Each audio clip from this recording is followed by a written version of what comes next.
Halo,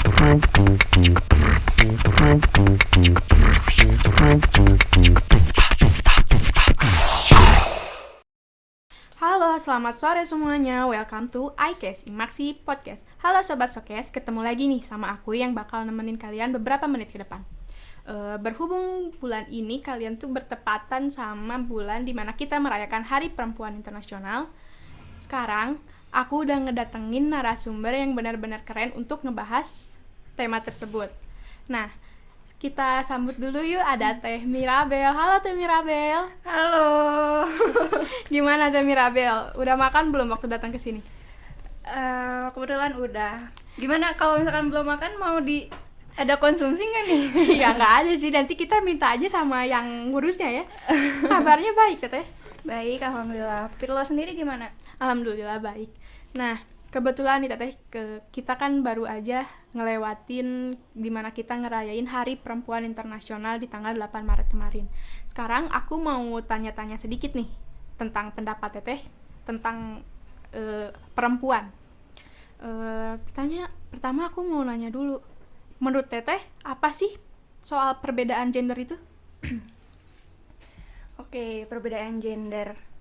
Sebelum kita bahas lebih dalam, lebih lanjut tuh kita harus paham dulu nih bedanya gender, seks sama kodrat. Pertama, kalau gender nih kayak persepsi dari masyarakat itu sendiri. Gender nih persepsi masyarakat tentang perbedaan fungsi dan peran sosial antara laki-laki dan perempuan yang terbentuk dari lingkungan itu sendiri. Dan oleh karena itulah muncul tuh pembagian peran dan fungsi sosial yang berbeda, yang melahirkan stigma masyarakat tentang hal-hal yang pantas dan tidak pantas dilakukan oleh laki-laki serta perempuan. Nah, faktor lain yang mendorong stigma ini tuh sebagian besar berasal dari adat istiadat dan kebiasaan masyarakat itu sendiri. Terus kalau seks di sini bukan hubungan gitu ya. Iya. Kalau seks di sini jenis kelamin biologis yang udah pasti berbeda dan udah pasti nggak sama lah gitu antara laki-laki sama perempuan dari mereka lahir, dan itu nggak bisa diubah secara alamiah kecuali menggunakan teknologi. Kalaupun operasi kelamin itu nggak akan 100% bertukar fungsi biologisnya gitu. Walaupun operasi kelamin misalkan yang laki berubah jadi cewek tuh dia nggak akan bisa ngelahirin gitu, karena kan nggak ada rahimnya gitu. Iya benar-benar. Dan kalau misalkan kodrat itu pemberian Tuhan yang gak dapat diganggu gugat, gak bisa ditukar. Contohnya cuma perempuan yang bisa hamil, melahirkan, sama menyusui. Sedangkan cuma laki-laki yang punya sperma yang bisa membuahi si sel telur. Nah, menurut aku sih perbedaan gender nih wajar ya, dan gak seharusnya jadi masalah. Yang bikin ini jadi masalah tuh bukan perbedaan gendernya, tapi ada ketidakadilan gender gitu. Karena gak jadi masalah kalau misalkan gak merugikan salah satu pihak. Dan menurut informasi yang aku dapat dari webnya Kementerian Pemberdayaan Perempuan dan Perlindungan Anak Republik Indonesia, ternyata ada beberapa bentuk ketidakadilan dalam gender. Pertama, itu ada marginalisasi. Marginalisasi ini kayak contohnya pekerjaan konstruksi, pekerjaan yang berhubungan sama pembangunan. Ini minim banget kontribusi dari perempuan, karena stigma masyarakat tuh perempuan lemah dalam hal fisik gitu. Lalu kedua, ada stereotype. Stereotype ini sebuah pelabelan di mana contohnya laki-laki nih nggak boleh nangis, nggak boleh baperan, kecapnya lemah gitu. Terus beban ganda.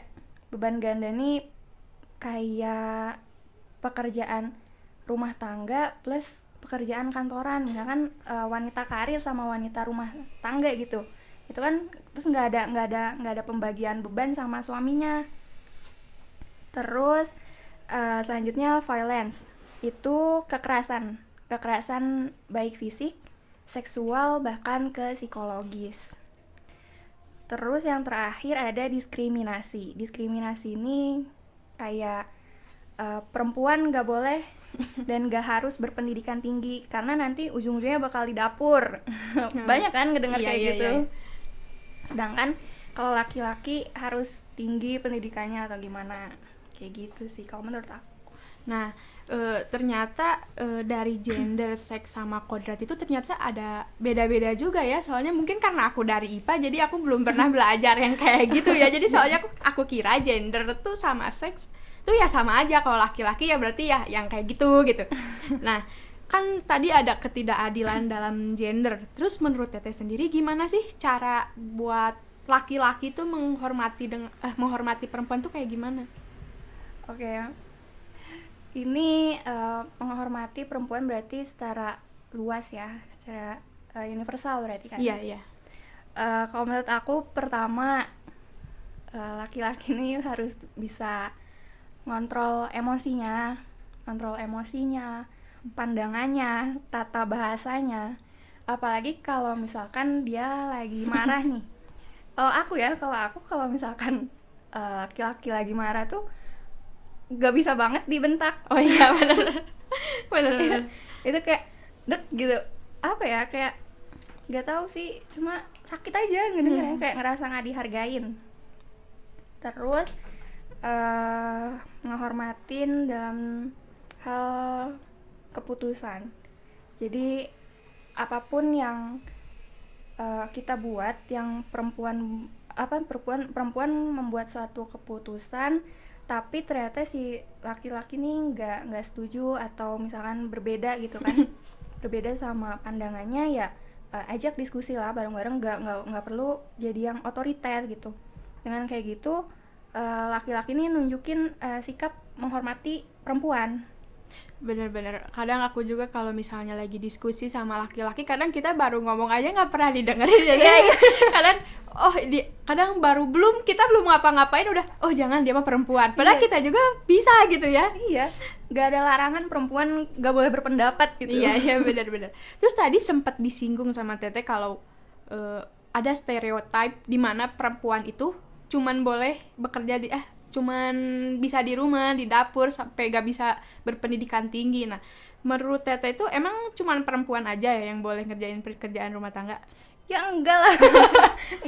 Tentu enggak lah. Ya enggak sih? Enggak harus cewek doang yang boleh ngelakuin pekerjaan rumah tangga. Nah, makanya yang lekat sama pekerjaan domestik seperti ini tuh selalu perempuan kan, sedangkan laki-laki identik sama pekerjaan publik gitu. Dan walaupun laki-laki membantu perempuan buat mengerjakan pekerjaan domestik, itu nggak akan merubah fungsi biologisnya si laki-laki ini tiba-tiba jadi perempuan, yang nggak mungkin gitu. Benar-benar.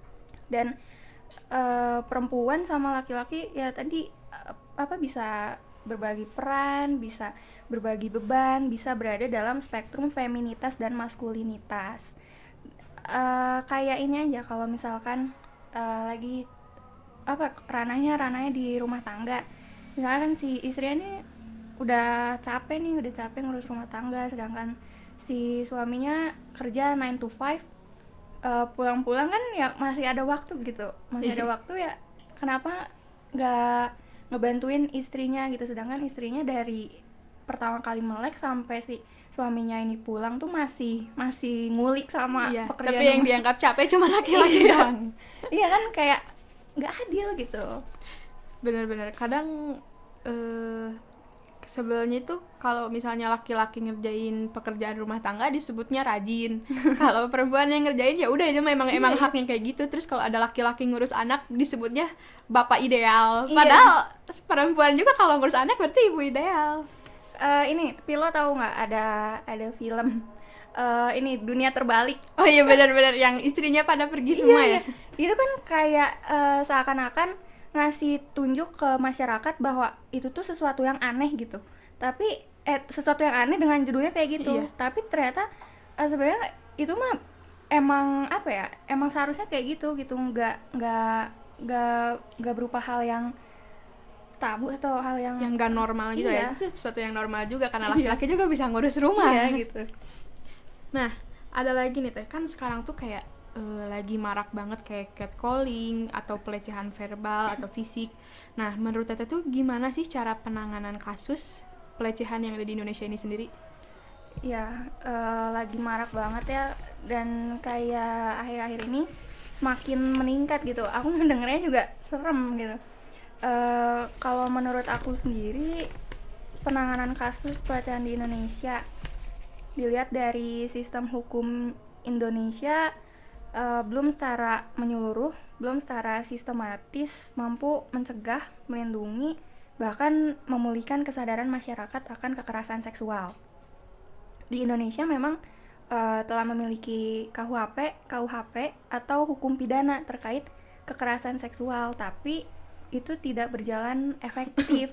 Hukum yang ada tidak terlalu kuat, dan kekerasan di dalam KUHP itu hanya sebatas kekerasan keasusilaan dan cuma ancaman kekerasan. Setahu aku itu. Dan si pelecehan seksual ini bisa terjadi di mana aja, bahkan di lingkungan kampus. Nah, untungnya, kabar baiknya sudah disahkan nih Permendikbud Ristek nomor 30 tahun 2021 tentang pencegahan dan penanganan kekerasan seksual yang patut kita apresiasi lah. Namun balik lagi, ini hanya terbatas di lingkungan perguruan tinggi aja gitu.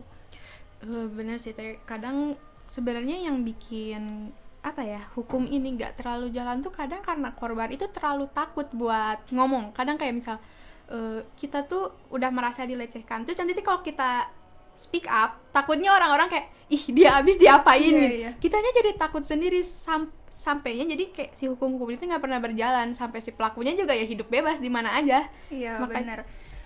Jadi kalau misalkan dari kita sendiri nih, kalau misalkan di lingkungan terdekat kita ada yang mengalami hal seperti itu, sebisa mungkin kita jadi pendengar yang baik untuk mereka, jadi tempat curhatnya mereka. Walaupun kita tahu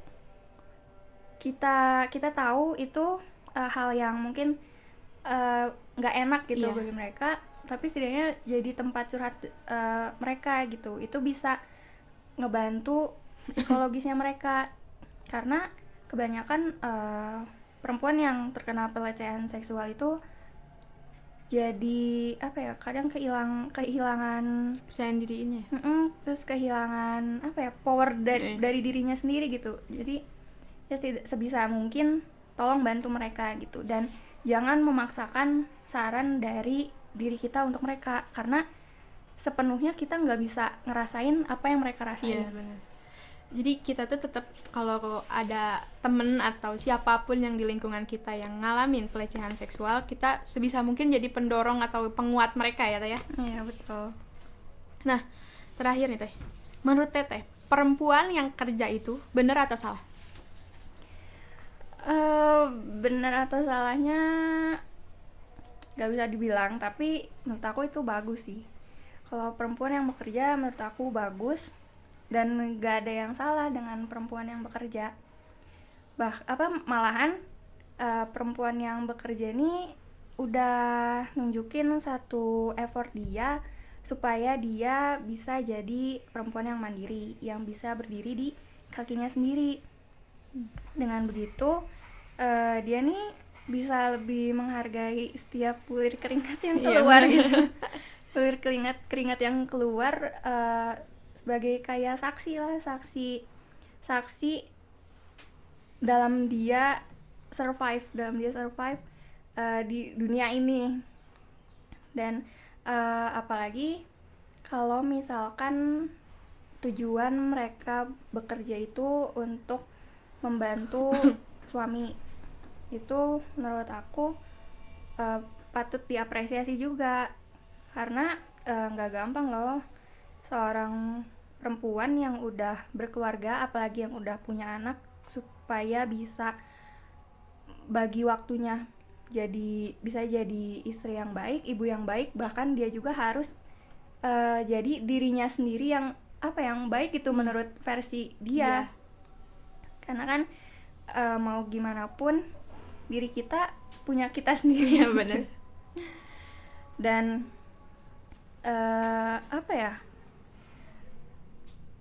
perempuan yang bekerja tuh menurut aku dia udah bisa ngandelin udah bisa nggak ngandelin orang lain di hidup dia gitu, walaupun emang nggak sepenuhnya, tapi setidaknya kalau masalah buat kayak kepengen dia gitu, keinginan dia kayak gitu, dia udah bisa ngegapainya sendiri gitu. Oh, jadi kalau kata Teteh, perempuan yang kerja itu justru keren ya, karena kita tuh jadi nggak ngegantung lagi sama siapa-siapa, kita bisa berdiri sendiri. Iya benar. Oke gengs, gak kerasa ternyata kita ngobrol tuh udah beberapa menit ke depan. Mungkin sebelum aku tutup, Teteh ada yang mau disampaikan dulu? Oke, boleh. Yang mau aku sampaikan sih, di zaman sekarang itu kesetaraan harusnya udah bukan masalah lagi. Setiap perempuan sama laki-laki harus dapat kesetaraan gender, harus dapat berbagi peran, juga beban. Kesetaraan di sini bisa berupa akses pendidikan, kesehatan, pekerjaan, serta political empowerment. Dan walaupun laki-laki juga perempuan berbagi peran, pekerjaan domestik, pekerjaan publik, itu sama sekali nggak akan menurunkan derajat seseorang gitu, karena kita ini derajat kita sama loh di mata Tuhan, sama semua. Dan terakhir, untuk perempuan di luar sana, kalian semua berharga. Jangan ngerasa lemah, jangan ngerasa dikucilkan. Pokoknya kalian sama-sama punya suara yang setara sama lelaki gitu. Dan para perempuan ini jangan mengandalkan orang lain atas kebahagiaanmu, karena yang pertama dan utama itu ya semua bersumber dari diri kita sendiri. Semua pikiran, pokoknya keputusan itu ada di tanggung jawab kalian. Nah, Sobat Sokes, kata-kata dari Teh Mirabel tadi sekaligus buat penutupan kita di podcast hari ini. Tapi, sebelum benar-benar aku tutup, aku mau nanya dulu nih sama Teh Mirabel. Aku mau minta Teteh buat sebutin 2 kata deh buat Imaksi dan Litbang. Oke, Semakin Jaya. Asik. Satu lagi. Kalau buat Litbang nih departemen aku. Oke, jadi buat Litbang, kenapa mikir Teh? Katanya departemen aku, tapi kok mikirnya lama banget ya? Oh, ada bocoran dari sini. Apa? Oke, ini staff-staffnya jangan ngebocorin buat Teh Mirabel biar mikir sendiri. Oh, buat Litbang 2022 kita best departemen lagi ya.